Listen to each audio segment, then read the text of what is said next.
Hello students, I am खुशी Jain, your maths teacher. आज हम अपना मैथ्स का चैप्टर नंबर 1 स्टार्ट करेंगे, revision. So let's start the chapter.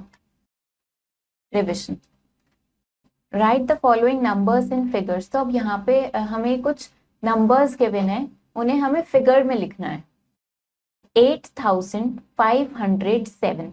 तो हम इसको कैसे फिगर में लिखेंगे? सबसे पहले हम अपने कॉलम्स बना लेंगे। हमें दिख रहा है 8000, तो हम 1000 तक के कॉलम्स बनाएंगे। 1000 का कॉलम बनाया, then 100, then tens and then ones. तो अब हमारा नंबर है 8000, तो 1000 के नीचे 8 लिखेंगे। 507, तो टेंस के नीचे 0 एंड वंस के नीचे 7। तो इस तरीके से नंबर ये बन गया है 8507। तो ऐसे आपको ये सारे नंबर्स लिखने हैं। Right the following numbers in words. अब आपको जो नंबर्स गिवन है इनको आपको वर्ड्स में लिखना है। तो हम सबसे पहले देख लेते हैं ये हमारा कौन सा कॉलम है। ये हमारा 1000 कॉलम है, देन दिस इज 100, ये टेंस और ये वंस है। तो हम जब इसको वर्ड्स में लिखेंगे तो कैसे लिखेंगे? हम इसको लिखेंगे 3000। 1000 के नीचे हमारा 3 है, तो हम लिखेंगे 3745।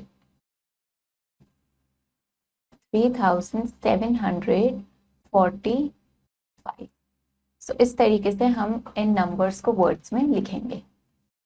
Observe the pattern and complete the following series. तो अब आपको पैटर्न को ऑब्जर्व करना है और इस सीरीज को कंप्लीट करना है। आपको देखना है कि पैटर्न किस तरीके से चल रहा है। जैसे फर्स्ट नंबर हमें दिख रहा है 8452, नेक्स्ट नंबर हमें दिख रहा है 8454। तो अगर हम इसको ऑब्जर्व करें तो हमें पता चल रहा है कि हमने यहाँ पे काउंटिंग स्किप करी है बाय 2। तो मतलब या हम ऐसे भी कह सकते हैं कि हमने अपने फर्स्ट नंबर में 2 ऐड किया है, तब हमें ये नेक्स्ट नंबर मिला। देन अगेन इसमें 2 ऐड करेंगे तो हमें ये अपना थर्ड नंबर मिला। अगेन 2 ऐड करेंगे तो नेक्स्ट नंबर मिला। सो इस तरीके से हमारी ये सीरीज चलती जा रही है। तो हम हर नंबर में 2 ऐड करेंगे और हमें नेक्स्ट नंबर मिल जाएगा।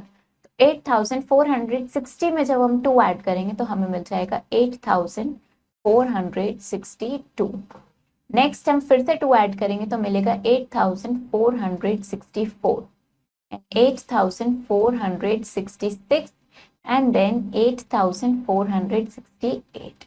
इस तरीके से पैटर्न को ऑब्जर्व करके सीरीज को आप कंप्लीट करेंगे। Arrange the following numbers in ascending order. तो अब आपको नंबर्स को असेंडिंग ऑर्डर में अरेंज करना है। असेंडिंग ऑर्डर हमें पता है क्या होता है, सबसे स्मॉलेस्ट नंबर पहले लिखते हैं एंड देन उससे बिगर बिगर बिगर एंड लास्ट में सबसे बिगेस्ट नंबर हम लिखते हैं। तो हम यहाँ पे देखेंगे कि हमारा सबसे स्मॉलेस्ट नंबर क्या है। वो पहचानने के लिए हम सबके पहले 1000 प्लेस देखते हैं। तो 1000 प्लेस पे हमें दिख रहा है 8, then 8, then 8, then 7 and then 3। तो हमें पता है कि 3 सबसे स्मॉलेस्ट नंबर है, तो हमारा ये लास्ट वाला नंबर दैट इज 3908 हमारा सबसे स्मॉलेस्ट नंबर है। तो इसको हम सबसे पहले लिखेंगे 3908। नेक्स्ट, अब इसके बाद हमें पता है 7 हमारा फिर 8 के कंपैरिजन में 7 हमारा स्मॉलर नंबर है, तो अब हम लिखेंगे 7904। अब हमारे 3 नंबर्स बचे हैं, तीनों की ही 1000 प्लेस पे 8 है। तो अब हम तीनों की 100 प्लेस देखेंगे। 100 प्लेस हम देख रहे हैं तो हमें दिख रहा है 8, 4 एंड 8। तो 4 हमारा स्मॉलर नंबर है 8 के कंपैरिजन में, तो हम लिखेंगे 8409। अब हमारे पास 2 नंबर बचे हैं, दोनों नंबर की 1000 प्लेस पे 8 है और दोनों नंबर की ही 100 प्लेस पे 8 है। अब हम दोनों की टेंस प्लेस चेक करेंगे। तो एक की टेंस प्लेस पे 0 है और एक की टेंस प्लेस पे 4 है। तो हमें पता है 0 स्मॉलर नंबर होता है, तो हम पहले 8804 लिखेंगे एंड देन लास्टली हम लिखेंगे 8840। इस तरीके से आप इसको असेंडिंग ऑर्डर में अरेंज करेंगे। Arrange the following numbers in descending order. तो अब आपको नंबर्स को डिसेंडिंग ऑर्डर में अरेंज करना है। डिसेंडिंग ऑर्डर में अरेंज करने के लिए सबसे पहले आपको बिगेस्ट नंबर लिखना होगा एंड देन आप उससे स्मॉल एंड उससे स्मॉल, इस तरीके से फिर हम इसको लिखेंगे। तो हम देखते हैं सबके 1000 प्लेस चेक करते हैं, 2, 5, 5, 7 एंड 4। तो हमें पता है 7 हमारी लार्जेस्ट डिजिट है, तो ये हमारा लार्जेस्ट नंबर होगा, ग्रेटेस्ट नंबर होगा। तो हम सबसे पहले लिखेंगे 7236। नेक्स्ट, इसके बाद अब हमें पता है कि 5 हमारी ग्रेटेस्ट डिजिट है अब इसके बाद, लेकिन 5000 प्लेस पे 2 नंबर्स में है, तो अब हम दोनों की 100 प्लेस चेक करेंगे। तो इसके 100 प्लेस पे 6 है और इसके 100 प्लेस पे 0 है। तो 6 हमारा ग्रेटेस्ट नंबर है, तो हम इसके बाद लिखेंगे 5649। इसके बाद हम लिखेंगे 5058। अब हमारे पास दो नंबर्स बचे हैं, एक की 1000 प्लेस पे 2 है एंड दूसरे की 1000 प्लेस पे 4 है। तो हमें पता है 4 हमारी ग्रेटेस्ट डिजिट है 2 के कंपैरिजन में, तो हम यहाँ लिखेंगे 4240। देन हम लिखेंगे 2099। इस तरीके से आप इन नंबर्स को डिसेंडिंग ऑर्डर में अरेंज करेंगे। Right the following numbers in short form. अब नंबर्स को अगर शॉर्ट फॉर्म में लिखना है तो वो कैसे लिखेंगे, हमें यहाँ पे गिवन है 4000 plus 300 plus 60 plus 5। Short form में लिखना है, मतलब इन सबको ऐड करके हमें लिखना है, तो हम लिखेंगे 4365, 4365। इस तरीके से आप इनको लिखेंगे। Write the following numbers in expanded form. अब अगर एक्सपैंडेड फॉर्म में लिखा है तो कैसे लिखेंगे, तो हमें यहाँ पे पता है, हम इसको लिख लेते हैं, ये हमारी 1000 प्लेस है, then 100, then tens and then ones. तो अब हम इसको लिखेंगे, हमें इसको एक्सपैंडेड फॉर्म में लिखना है। सबसे पहले हम 8 लिखेंगे, ये हमारा 8000 है, तो हम यहाँ पे लिखेंगे 8000। नेक्स्ट हमारा 500, तो हम यहाँ लिखेंगे 500। Then next is 70 and next is 8। इस तरीके से इसको एक्सपैंडेड फॉर्म में लिखेंगे। Write the Roman numerals for the following. अब आपको इनके लिए रोमन न्यूमरल लिखना है, तो 48 के लिए हम कैसे लिखेंगे, हमें पता है 48 के लिए हम जो x होता है हमारा, वो हमारा 10 को रिप्रेजेंट करता है, लेकिन हम किसी भी उस रोमन न्यूमरल को हम 3 टाइम्स से ज्यादा रिपीट नहीं कर सकते। तो अगर हम x की तरह से लिखना चाहेंगे तो वो हम सिर्फ 3 बार x लिख पाएंगे, जो हमारा 30 बनेगा। 40 तक हम उससे नहीं पहुंच पाएंगे। अगर हम 4 टाइम्स उसको बनाना चाहेंगे तो वो हमारा गलत हो जाएगा। तो इसीलिए सबसे पहले हमें 40 लिखना है, देन हम उसमें 8 और लिखेंगे। 40 लिखने के लिए हमें पता है L हमारा 50 को रिप्रेजेंट करता है, तो हमने यहाँ पे L लिखा। अब हम यहाँ पे X लिखेंगे। L से पहले किसी भी कोई ग्रेटर न्यूमरल से पहले अगर हम कोई स्मॉलर न्यूमरल लगा देते हैं, उसका मतलब होता है कि वो सब्ट्रैक्ट करना है। X का मतलब 10 होता है, L का मतलब 50 होता है। तो 50 से पहले 10 लिखने होने का मतलब है कि 50 में से आपको 10 माइनस कर देना है। 50 में से 10 माइनस करेंगे तो कितना हो जाएगा, 40 हो जाएगा। इसका मतलब XL लिखने का मतलब 40 आपने लिख दिया है।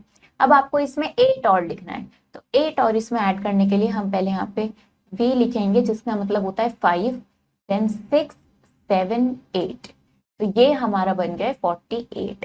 XL का मतलब हो गया है 40 एंड V का मतलब है 5, देन हमने 3 और उसमें ऐड किया, तो ये पूरा हमारा बन गया 48। इस तरीके से आप ये सारे रोमन न्यूमरल्स यहाँ लिखेंगे।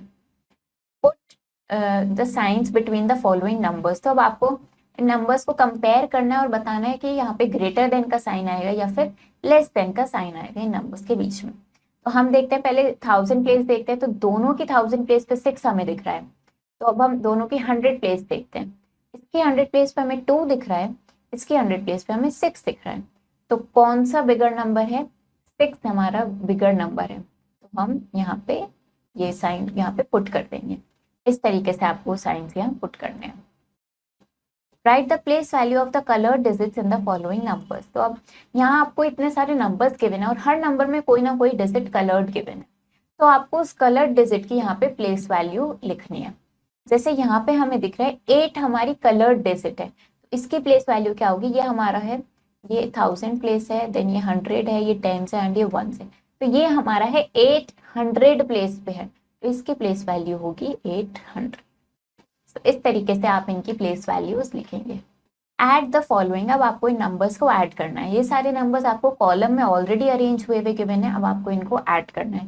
हम हमेशा वंस प्लेस से स्टार्ट करते हैं ऐड करना, तो 4 + 5 हमारा 9 हो जाएगा, 5 + 2 इज 7, 7 + 3 इज 10, तो 0 यहाँ लिखेंगे, 1 कैरी ओवर, 1 + 3 + 4 इज 8, तो आपका आ गया 8079। इस तरीके से इनको ऐड करेंगे। Right in columns and add. अब आपको इन्हें कॉलम्स में लिखना है देन ऐड करना है। तो 4128, हम इसको लिख लेते हैं पहले, 4128। हम यहाँ पे अपना कॉलम भी बना लेते हैं। हमारा 1000 कॉलम है, ये 100 है, ये 10 है एंड ये 1 है। अब हम देखते हैं कि नेक्स्ट नंबर हमें इसमें क्या ऐड करना है। 4689, तो हमें इसमें ऐड करना है 4689, लिख लेते हैं हम। अब हम इनको हमने इन्हें कॉलम में अरेंज कर लिया, हम इनको सिंपली ऐड करेंगे वंस प्लेस से स्टार्ट करते हुए। तो 8 + 9 हम करेंगे तो हमें पता है 17 हमें मिलता है, तो 7 यहाँ लिखेंगे। 1 को 10th प्लेस पे कैरी ओवर करेंगे, देन 1 + 2 + 8 करेंगे तो हमें 11 मिलेगा, 1 लिखेंगे, 1 कैरी ओवर होगा। 1 + 1 + 6 हमारा 8 हो जाएगा, एंड 4 + 4 भी 8 हो जाएगा, तो 8817 हमें मिल गया आंसर। इस तरीके से आप इनको कॉलम में अरेंज करके ऐड करेंगे। सब्ट्रैक्ट द फॉलोइंग, अब हम इन्हें सब्ट्रैक्ट करेंगे, वंस प्लेस से स्टार्ट करेंगे अगेन। 9 - 7 करेंगे तो 2 मिलेगा, 2 - 2 इज 0, 7 - 5 इज 2, एंड 7 - 2 इज 5, तो हमें मिल गया 5202। इस तरीके से आप इनको सब्ट्रैक्ट करेंगे। Right in columns and subtract, अब आपको फिर से इन्हें कॉलम में अरेंज करना है, देन सब्ट्रैक्ट करना है। तो हम जब सब्ट्रैक्ट करते हैं पहले हम बिगर नंबर को ऊपर लिखते हैं, तो 5740 को हम पहले लिखेंगे, 5740, ये हमने लिख लिया है। हम यहाँ पे अपना कॉलम भी लिख लेते हैं, 1000, 100, 10s, 1s। अब देखते हैं कि हमें इसमें से किस नंबर को सब्ट्रैक्ट करना है। हमें सब्ट्रैक्ट करना है 2414 को, लिख लेते हैं यहाँ पे 2414। तो हमने इसको कॉलम में अरेंज कर लिया है, हम इसको सब्ट्रैक्ट करते हैं। अब 0 में से 4 सब्ट्रैक्ट नहीं कर सकते हैं हम, तो हम इसको बोरो करेंगे यहाँ से, यहाँ हमारा 3 हो जाएगा, एंड ये हमारे पास 10 हो जाएगा। 10 में से 4 सब्ट्रैक्ट करेंगे तो 6 मिलेगा, 3 - 1 is 2, 7 - 4 is 3, and 5 - 2 is again 3, तो हमें मिल गया 3326। इस तरीके से आप इसको कॉलम में अरेंज करके सब्ट्रैक्ट करेंगे। मल्टीप्लाई द फॉलोइंग, अब हमें इनको मल्टीप्लाई करना है, तो हम क्या करेंगे, 6 × 3, 6 × 3 हमें पता है 18 होता है, तो 8 यहाँ लिखेंगे, एंड 1 को कैरी ओवर करेंगे। 6 × 1 इज 6, + 1 जो कैरी ओवर का उसे ऐड करेंगे तो ये 7 हो जाएगा, तो हमें 78 मिल गया है। Divide and write the question and remainder, तो आपको डिवाइड करके क्वेश्चन एंड रिमाइंडर लिखना है। तो हम देखते हैं कि 6 का टेबल रीड करेंगे। 6 × 1 इज 6, 6 × 2 इज 12, तो इस तरीके से आप रीड करेंगे एंड देखेंगे कि क्या नंबर यहाँ पे आएगा। तो हम देखेंगे 6 × 8 इज 48, एंड देन इसको सब्ट्रैक्ट करेंगे तो 9 - 8 इज 1, एंड 4 - 4 इज 0, तो हमारे पास क्वेश्चन आया है 8 एंड रिमाइंडर आया है 1। इस तरीके से आप ये डिवाइड करके क्वेश्चन एंड रिमाइंडर लिखेंगे यहाँ। Take the figures divided into 2 equal parts, तो अब यहाँ पे हमें कुछ फिगर्स गिवन है, और वो फिगर्स में कुछ लाइंस भी ड्रॉन है जो उनको डिवाइड कर रही हैं। तो आपको ऐसी फिगर को टिक करना है जो 2 इक्वल पार्ट्स में डिवाइडेड है, 2 पार्ट्स में, और दोनों ही इक्वल पार्ट्स होने चाहिए। जैसे फर्स्ट फिगर हमें सर्कल की दिख रही है, और हमें ये भी दिख रहा है कि ये जो लाइन इस सर्कल को डिवाइड कर रही है वो 2 पार्ट्स में डिवाइड कर रही है, दोनों पार्ट्स इक्वल है, सो हम इसको टिक करेंगे। इसी तरीके से आप सारी फिगर्स को देखेंगे एंड उनको टिक करेंगे जो 2 इक्वल पार्ट्स में डिवाइडेड होंगी। Right the numerator and denominator in each of the following fractions, तो अब हमें यहाँ पे कुछ फ्रैक्शंस गिवन है जिसके आपको न्यूमरेटर एंड डिनोमिनेटर लिखना है। जैसे हमें फर्स्ट फ्रैक्शन गिवन है 2/7, 2/7 में हमें पता है न्यूमरेटर हमारा 2 है एंड 7 हमारा डिनोमिनेटर है, तो इस तरीके से आप ये लिखेंगे। Right fractions for the following, तो अब आपको इनके लिए फ्रैक्शन लिखने हैं। 3/8 का मतलब है 3/8 का मतलब है 3/8। इसी तरीके से 9/10 का मतलब है 9/10। तो इस तरीके से आप ये सारे फ्रैक्शंस लिखेंगे। फाइंड द फॉलोइंग, तो अब आपको ये फाइंड करना है, मतलब एक तरीके से आपको सॉल्व करना है।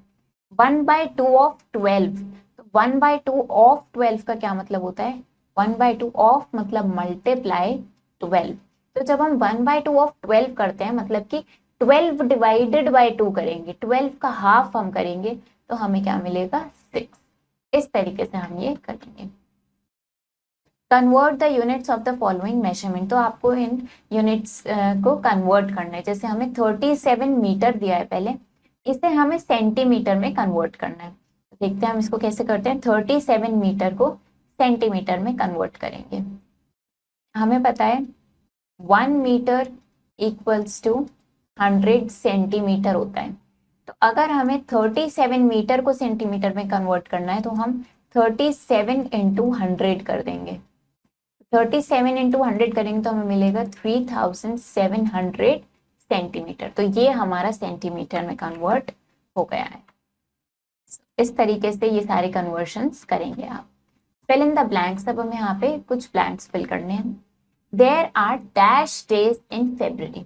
तो फेब्रवरी में कितने डेज होते हैं? फेब्रवरी में हमें पता है 28 डेज होते हैं, और अगर लीप ईयर होता है तो तब फेब्रवरी में 29 डेज होते हैं। 8th month of the year is, पूरे ईयर का 8th मंथ कौन सा होता है? तो हमें पता है ईयर का 8th मंथ कौन सा होता है? अगस्त होता है। तो हम यहाँ लिखेंगे अगस्त। इस तरीके से आप ये सारे ब्लैंक्स फिल करेंगे। Draw hands to show the given time in each clock. तो अब आपको ये टाइम हमें कुछ गिवन है, उस टाइम को रिप्रेजेंट करने के लिए आपको क्लॉक में हैंड्स को ड्रॉ करना है। तो हमें फर्स्ट टाइम गिवन है 5:25, मतलब 5 आवर्स हैं, तो हम अपना आर हैंड 5 की तरफ बनाएंगे, 5 से थोड़ा सा आगे, क्योंकि 25 मिनट्स हो चुके हैं। तो ये हमारा हो गया hour hand. And then 25 minutes हो चुके हैं। अब हमें पता है कि हर नंबर पे 5 मिनट्स हमारे पूरे होते हैं। तो 1 पे हमारे 5 मिनट्स होंगे, देन 2 पे हमारे 10 मिनट्स हो जाएंगे, 3 पे हमारे 10 + 5 15 मिनट्स हो जाएंगे, 4 पे हमारे 10 + 5 15 + 5 20 मिनट्स हो जाएंगे, एंड 5 पे हमारे 20 + 5 25 मिनट्स हो जाएंगे। तो अब हम यहाँ पे अपना मिनट हैंड ड्रॉ करेंगे। ये हमने आर हैंड ड्रॉ कर रखा है, हम यहाँ पे अपना मिनट हैंड ड्रॉ करेंगे जो हमारा थोड़ा बड़ा ड्रॉ होगा। तो इस तरीके से ये हमारा क्या टाइम रिप्रेजेंट कर रहा है? ये हमारा 5:25 रिप्रेजेंट कर रहा है इस क्लॉक में। इस तरीके से आप ये सारे टाइम्स के अकॉर्डिंग क्लॉक के हैंड्स ड्रॉ करेंगे। Write T for true and F for the false statements. तो अब आपको ट्रू और फॉल्स फिल करना है। अगर आपकी स्टेटमेंट सही है तो आपको ट्रू फिल करना है, गलत है तो फॉल्स फिल करना है। अ क्यूब हैज 12 वर्टिसेस। ये क्यूब के 12 वर्टिसेस होते हैं, तो ये बिल्कुल ठीक स्टेटमेंट है, ट्रू है, तो आप यहाँ पे T लिखेंगे। इस तरीके से आप ये सारे फिल करेंगे। Draw the next 4 figures in each of the following. तो अब आपको ये फिगर्स ड्रॉ करनी है। तो आप पहले इसको पैटर्न को ऑब्जर्व करेंगे एंड देन फिगर्स ड्रॉ करेंगे। तो हमें यहाँ दिख रहा है सबसे पहले हमें क्या दिख रहा है, हम ये जो हमें शेप दिख रही है, जो हमें फिगर दिख रही है, इसे हम ड्रॉ करेंगे। तो हम इसमें देख सकते हैं कि जो डॉट है अंदर, इस डॉट का मूवमेंट हो रहा है। शेप हर फिगर में सेम है, बस डॉट का मूवमेंट हो रहा है। तो हम डॉट के मूवमेंट को ऑब्जर्व करते हैं। सबसे पहले इस कॉर्नर पे डॉट है, एंड देन डॉट हमारी क्लॉकवाइज मूव कर रही है एक एक स्टेप। देन वो इस कॉर्नर पे आ गई, देन उसके बाद वो नीचे कॉर्नर पे आ गई है। जो हमारे साइड के कॉर्नर्स हैं उन पर वो डॉट नहीं आई है, ऊपर के कॉर्नर्स पे और नीचे के कॉर्नर्स पे डॉट मूव कर रही है। तो इस तरीके से सबसे पहले इधर थी, देन नेक्स्ट कॉर्नर पे आई है, एंड देन साइड वाले कॉर्नर्स पे नहीं आई है, नीचे के कॉर्नर पे आ गई है, देन उसके नेक्स्ट कॉर्नर पे आ गई। तो अगर आपको फिर से ये फिगर ड्रॉ करनी होगी तो हम इसको इस तरीके से पहले ड्रॉ करेंगे। अब हम डॉट कहाँ पे पुट करेंगे? हमारी डॉट पहले यहाँ थी, तो अब हम यहाँ पे अपनी डॉट पुट नहीं करेंगे, क्योंकि साइड के कॉर्नर पे नहीं आनी है, ऊपर के कॉर्नर पे जाएगी। तो अब यहाँ पे इसके अंदर सेंटर में यहाँ ये डॉट पुट होगी। इस तरीके से ये बनेगी फिगर। तो इसी तरीके से आप ये आगे की सारी फिगर्स ड्रॉ करेंगे। Read the following pictograph and answer the questions that follow. तो अब आपको ये पिक्टोग्राफ गिवन है जिसको आपको रीड करना है, ऑब्जर्व करना है, और आपको इन क्वेश्चंस के आंसर देने हैं। How many oranges are there, आपको बताना है यहाँ पे कितने ऑरेंजेस हैं। तो हम ऑरेंजेस काउंट करते हैं, 1 2 3 4 5 6 ऑरेंजेस हमें दिख रहे हैं, तो हम यहाँ लिखेंगे 6। Which fruit is maximum in number, ऐसा कौन सा फ्रूट है जो सबसे ज्यादा है नंबर में, जो मैक्सिमम नंबर में दिख रहा है हमें। तो ये तो हम पिक्टोग्राफ को ऐसे ही देख के बता सकते हैं कि हमें सबसे ज्यादा कौन सा दिख रहा है, हमें एप्पल दिख रहा है, तो हम यहाँ पे एप्पल लिखेंगे। What is the total number of fruits, तो अब आपको टोटल नंबर ऑफ फ्रूट्स बताना है, तो आप क्या करेंगे, इन सारे फ्रूट्स को ऐड कर देंगे एंड देन यहाँ पे बताएंगे। A wire was 78 meter 17 centimeter long. तो एक वायर है जो 78 मीटर और 17 सेंटीमीटर लॉन्ग है, ये हमें उस वायर की लेंथ गिवन है।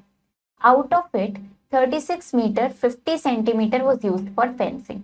तो अब इस वायर में से 36 मीटर एंड 50 सेंटीमीटर हमने फेंसिंग के लिए यूज कर लिया। How much wire is left now, तो आपको बताना है कि अब आपके पास कितनी वायर बची है। हम क्या करेंगे, हम इसको सब्ट्रैक्ट करेंगे। जो हमारी टोटल लेंथ थी वायर की, उसमें से जितनी लेंथ को हमने यूज कर लिया है उसको हम सब्ट्रैक्ट करेंगे। तो हम इसको देखते हैं कैसे करेंगे। लिख लेंगे हम सबसे पहले लेंथ ऑफ वायर, हमारे पास कितनी लेंथ थी वायर की, लेंथ ऑफ वायर, तो हमारे पास 78 मीटर एंड 17 सेंटीमीटर लेंथ हमारे पास थी। उसके बाद हम लिख लेंगे लेंथ ऑफ वायर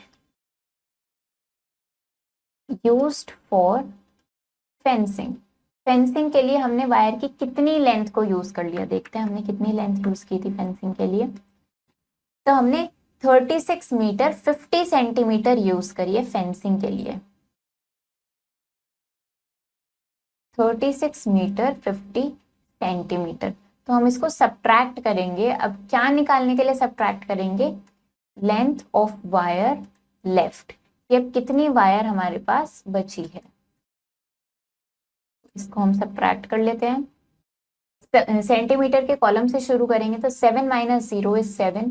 1 में से 5 सब्ट्रैक्ट नहीं कर सकते, कैरी ओवर लेंगे, बोरो कर लेंगे बेसिकली। तो 11 में से 5 सब्ट्रैक्ट करेंगे, हमारे पास 6 बचेगा। 7 minus 6 is 1 and 7 minus 3 is 4। तो हम लिखेंगे therefore length of wire left is 41 metre 67 centimetre. तो ये लेंथ ऑफ वायर हमारे पास बची है। इस तरीके से इन प्रॉब्लम्स को आप रीड करके इस तरीके से सॉल्व करेंगे। तो चैप्टर हमारा फिनिश हो गया है। इसमें हमने अब तक अपनी प्रीवियस क्लास में जो कुछ भी पढ़ा था उसको हमने अच्छे से यहाँ पे रिवाइज कर लिया है।